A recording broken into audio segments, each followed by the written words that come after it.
Durante cualquier conflicto militar, la crueldad contra otros seres humanos es algo inevitable. Torturas, violaciones y ejecuciones sumarias son tan frecuentes como los combates, y las víctimas de estos crímenes son en la mayoría de los casos civiles inocentes. Durante la Segunda Guerra Mundial, se vieron algunos de los actos más viles perpetrados por la humanidad.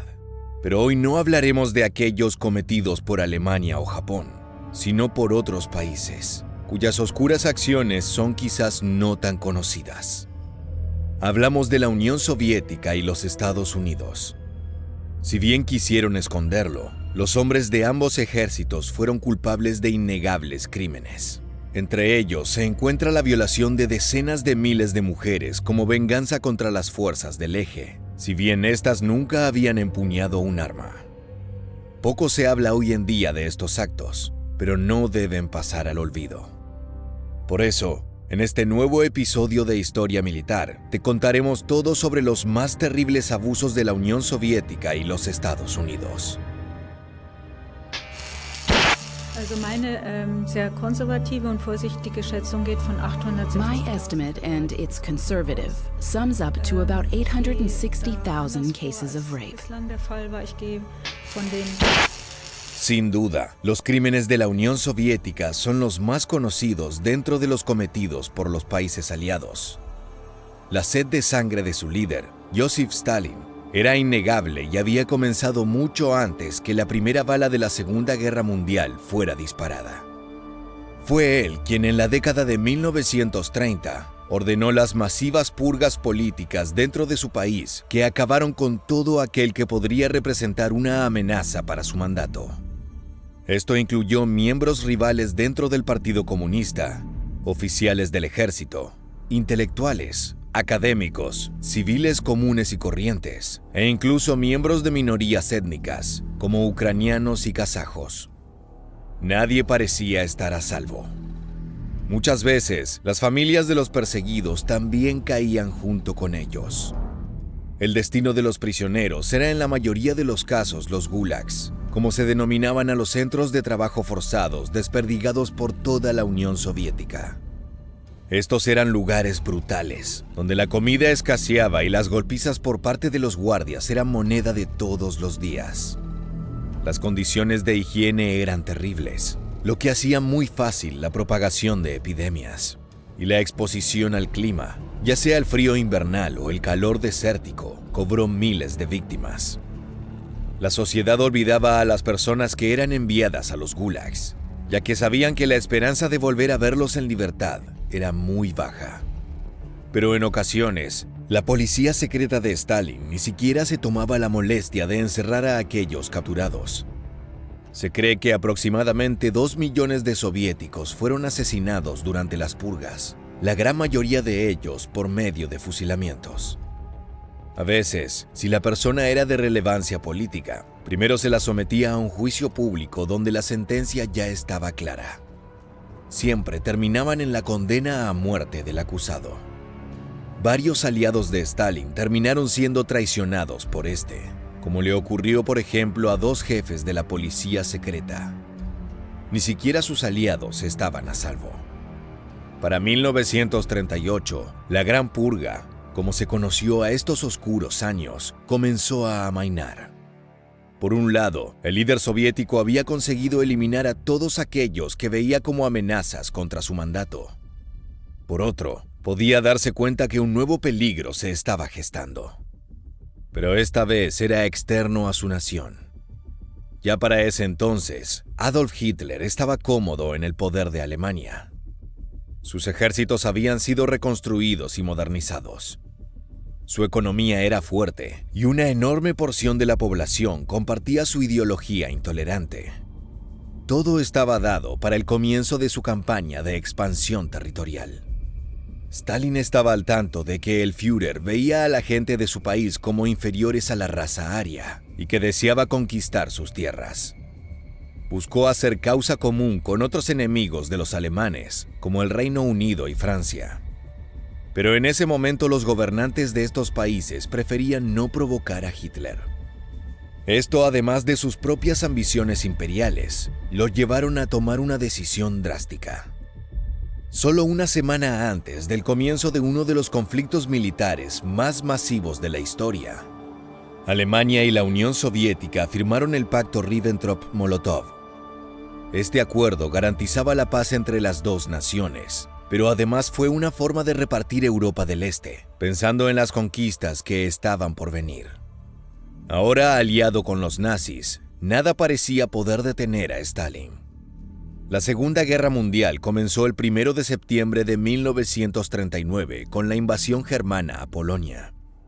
2 semanas después, la Unión Soviética también atacó a su vecino. Arremetido en 2 frentes por fuerzas muy superiores, el ejército polaco no tardó en firmar la rendición. El país fue dividido en 2, con la mitad oriental quedando bajo control ruso. Al igual que hizo en su propio suelo, Stalin comenzó su campaña para pacificar el territorio y evitar sublevaciones armadas. Casi 200.000 soldados y policías fueron hechos prisioneros de guerra, pero también se capturó a civiles, mayormente artistas e intelectuales. Se llevó a la mayoría a los gulags soviéticos, aunque también se los instaló en campos de concentración establecidos en Polonia. Las condiciones en estos lugares eran tan terribles como la de los centros rusos, y muchos murieron debido al maltrato y a las pésimas condiciones. La policía secreta de Stalin interrogó duramente a los prisioneros de guerra, recurriendo frecuentemente a la tortura.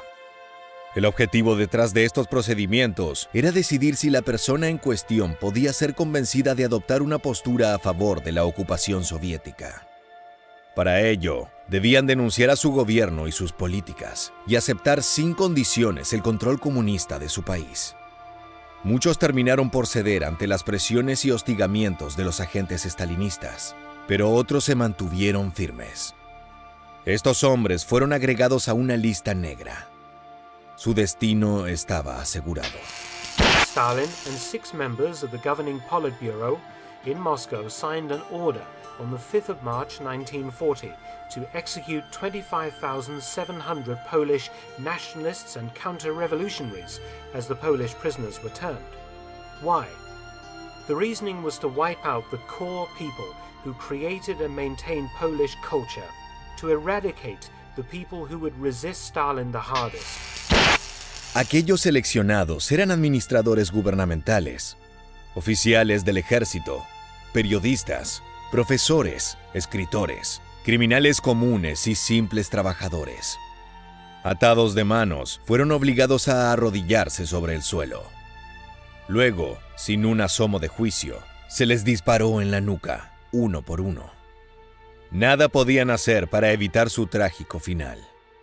Si intentaban escapar, los soldados soviéticos simplemente los baleaban y así se unían a sus camaradas ejecutados. Las matanzas continuaron por semanas, llenando las fosas comunes de tal manera que los cadáveres debieron ser apilados en 12 filas. La masacre de Katyn, como se conoció a este vil acto, permaneció en secreto por años. Fue solo luego de que Hitler rompiera su pacto de agresión con Stalin e invadiera el territorio soviético que este oscuro crimen de guerra salió a la luz. Este ataque a traición sucedió el 22 de junio de 1941, en lo que se conoció como Operación Barbarroja. Si bien el dictador sabía que su alianza con el Führer era algo temporal, la escala de los movimientos alemanes lo tomó por sorpresa.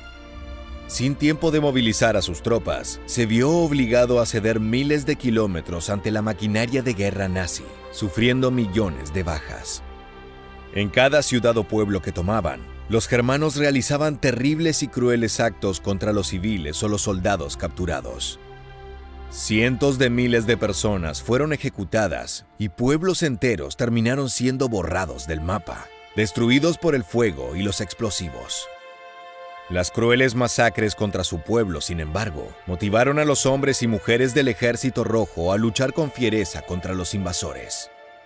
Para comienzos de 1943, luego de la larga y cruenta batalla de Stalingrado, los soviéticos lograron invertir el desarrollo de la guerra y pudieron tomar la delantera. Ahora eran los alemanes quienes se veían obligados a ceder los territorios conquistados.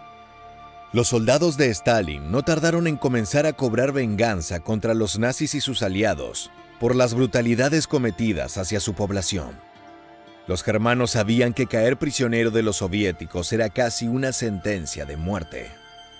De los aproximadamente 91,000 hombres capturados luego de la batalla en Stalingrado, por ejemplo, solo 5,000 volvieron a ver sus hogares. Muchos eran enviados a los gulags y otros tantos eran fusilados en el momento o colgados en horcas improvisadas.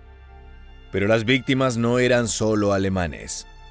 Se guardaba un odio especial para los colaboradores nazis, es decir, soviéticos que ofrecían su ayuda a sus captores a cambio de evitar los campos de concentración o la muerte. En muchos casos, eran miembros de minorías que habían sido perseguidos por el régimen de Stalin, como los ucranianos, aunque también había desertores del Ejército Rojo. Los soviéticos los consideraban traidores a la patria, y solo la muerte era un destino correcto para ellos. Decenas de miles de prisioneros de guerra murieron así, ejecutados o encerrados en los gulags. Pero este no fue el final de sus matanzas. En 1945, los rusos invadieron Alemania y comenzaron a cobrar su retribución con la población civil. Todo pueblo o ciudad por la que pasaban sufría los constantes saqueos, abusos, violaciones y asesinatos de los soviéticos sedientos de sangre. Para ellos, la línea que separaba al civil del militar era inexistente. Todos eran nazis y por lo tanto merecían un trato salvaje y cruel. Cuando en abril de ese año llegaron a Berlín, la situación del Führer era totalmente crítica.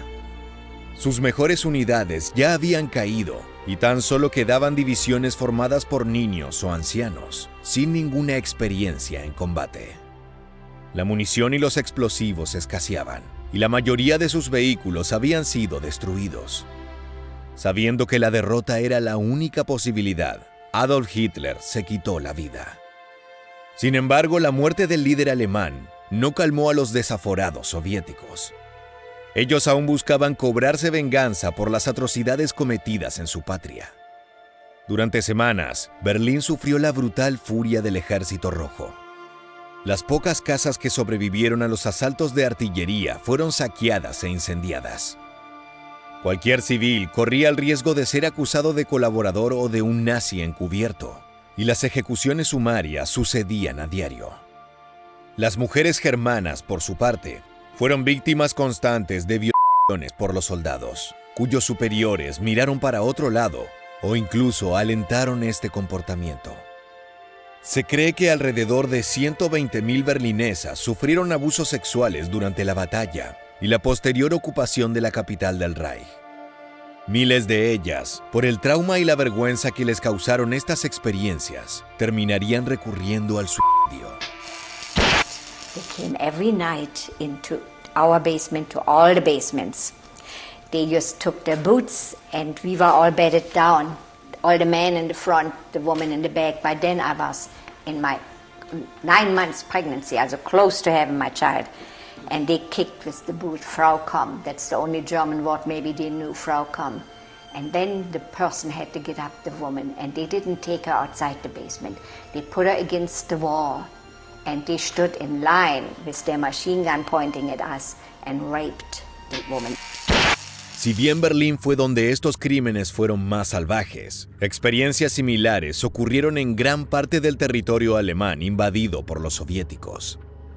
Si bien se dijo que muchos de los violadores fueron juzgados y condenados, hay pocas pruebas que sostengan esto. Es probable que la enorme mayoría nunca haya sufrido las consecuencias de sus actos.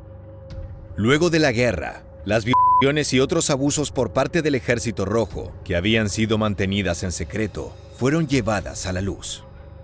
En gran medida, esto se dio debido al nuevo conflicto que comenzó apenas las fuerzas del Eje firmaron la rendición entre Estados Unidos y la Unión Soviética. El tío Sam ya no veía a los súbditos de Stalin como aliados, y buscaron todas las formas posibles para manchar su reputación. No necesitaron hacer un gran esfuerzo porque, como ya vimos en el video, Las manos del líder soviético no estaban para nada limpias. Pero las de los norteamericanos tampoco eran pulcras, si bien eso quisieron hacerle creer al mundo. Durante toda la Segunda Guerra Mundial, cometieron crímenes tan cruentos como los de otras naciones participantes. Esto fue muy frecuente.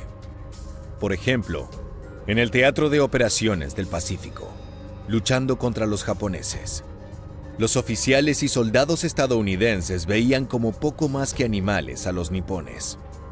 A esto se le sumaba el salvajismo con el que los asiáticos batallaban, prefiriendo muchas veces morir o suicidarse antes que rendirse, que no hacía más que aumentar la animosidad de los norteamericanos. Los pocos prisioneros que caían en manos del tío Sam eran frecuentemente torturados o incluso ejecutados sin más razón que la venganza. También era muy común la mutilación de los caídos en combate, tomando trofeos de guerra como dedos, dientes, orejas, narices o calaveras. A veces también lo hacían con los que aún respiraban. Décadas después, cuando los cuerpos de los soldados japoneses caídos en las islas del Pacífico fueron repatriados, aproximadamente el 60% había sido decapitado. Claro que, como es común en las guerras, las atrocidades no afectaban solo a los combatientes. Durante la ocupación de islas pertenecientes a Japón, como Okinawa, los estadounidenses muchas veces sometieron a los locales a brutales torturas y abusos. Esto lo hacían como una forma de retribución contra los soldados nipones. Las casas fueron saqueadas, los hombres golpeados y las mujeres p***as. En una aldea okinawense, 3 norteamericanos hicieron visitas semanales buscando a las jóvenes más bellas. Cuando una era elegida, la llevaban a las colinas y abusaban de ella repetidas veces. Se cree que el número de víctimas, solo en esta isla, alcanzó los 10,000. Las mujeres, por vergüenza, muchas veces no denunciaban el crimen ante la policía militar. Cuando lo hacían, eran en general completamente ignoradas. Luego de la rendición de Japón, la situación no varió. Los estadounidenses se convirtieron en fuerzas de ocupación y siguieron abusando de la población civil. En solo 10 días, en la prefectura de Kanagawa, se reportaron 1,300 violaciones. Para evitar que esto continúe, el nuevo gobierno nipón estableció numerosos burdeles, donde los soldados podían tener relaciones sexuales de forma legal. Estos lugares, sin embargo, guardaban un oscuro secreto. Muchas de las mujeres eran menores de edad, y gran parte de ellas había sido obligada a trabajar allí por la policía. Fue así que, bajo una fachada de legalidad, las violaciones continuaron. En Europa, la historia no fue muy diferente. Así como sucedió con los japoneses, muchos alemanes hechos prisioneros fueron asesinados por los norteamericanos. Otras veces, los soldados tenían órdenes directas de sus superiores de no capturar al enemigo. No importaba si el germano se estaba rindiendo, debía ser fusilado en el acto.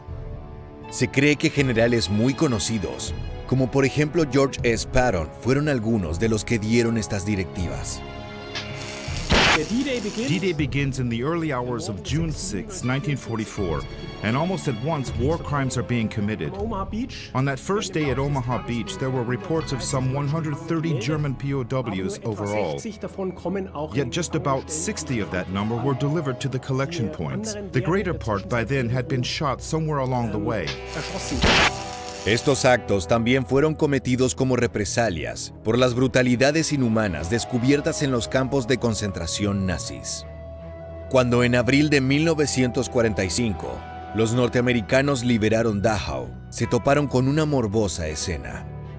40 vagones de ferrocarril llenos de aproximadamente 2,000 cadáveres pudriéndose al aire libre, todos asesinados por los alemanes. Muchos de los soldados aliados eran judíos, por lo que sentían en carne propia los crímenes contra su pueblo. No se sabe bien cómo ocurrió o cuál fue el causante, pero luego de que todos los guardias y el personal de Dachau, el cual se rindió pacíficamente, fuera reunido, las balas comenzaron a volar. Aproximadamente 50 germanos fueron fusilados por los norteamericanos. Si bien luego del hecho los superiores reconocieron la ilegalidad del acto, nadie fue juzgado. Aún hasta el día de hoy, la liberación de este campo sigue siendo motivo de controversia. Algunos creen que si bien constituye un crimen de guerra, el accionar de los estadounidenses estuvo justificado debido a la inhumanidad de los guardias alemanes contra los prisioneros de estos centros. Para otros, nada puede excusar la matanza de un enemigo ya rendido. Por supuesto que en Europa, las violaciones por parte de esta fuerza también fueron muy comunes. Durante las campañas en Alemania, no era infrecuente que los aliados ingresen a una casa, capturen a una mujer y abusen sexualmente de ella. Las razones fueron las mismas que las utilizadas por los soviéticos: sed de venganza. El número de víctimas se estima en aproximadamente 11.000. Esto sucedió también en territorio francés, con aquellas personas acusadas de colaborar con los nazis. Los casos llegaron a ser miles, aunque fueron menos tolerados que aquellos contra las germanas. Varios perpetradores fueron condenados y enviados a prisión por estos actos. Sin embargo, muchos oficiales ignoraban a conciencia los crímenes de sus subordinados. Siendo que la fraternización con las mujeres de los territorios invadidos estaba prohibida, un comandante llegó a decir que la copulación sin conversación no es fraternización. Esto les daba el permiso tácito a sus soldados para que abusaran a su placer, y así lo hicieron. A woman who told of a rape by a Red Army soldier could expect some degree of acceptance or empathy. Whereas a woman who said she'd been raped by a GI was fairly often labeled as one of those who would throw themselves willingly at the Western occupiers. Die angeblich freiwillig sich den westlichen Besatzern an den Hals geworfen haben. Como acabas de ver, los dos países que terminaron siendo las potencias más poderosas luego de finalizada la guerra, cometieron atroces crímenes contra las poblaciones civiles. Los abusos de la Unión Soviética son más conocidos, pero no por eso más terribles que los de Estados Unidos. Todos tienen las manos manchadas de sangre inocente, y la mayoría de los victimarios fueron capaces de vivir hasta el fin de sus días en paz y tranquilidad. Es por eso que estos actos no deben pasar al olvido y tienen que ser condenados. Llegamos al final del video y queremos preguntarte: ¿qué opinas tú sobre las ejecuciones de los guardias de Dachau? Déjanos tu respuesta en la casilla de comentarios aquí debajo y no olvides suscribirte a nuestro canal para conocer muchos más sucesos militares que dejaron su huella en la historia.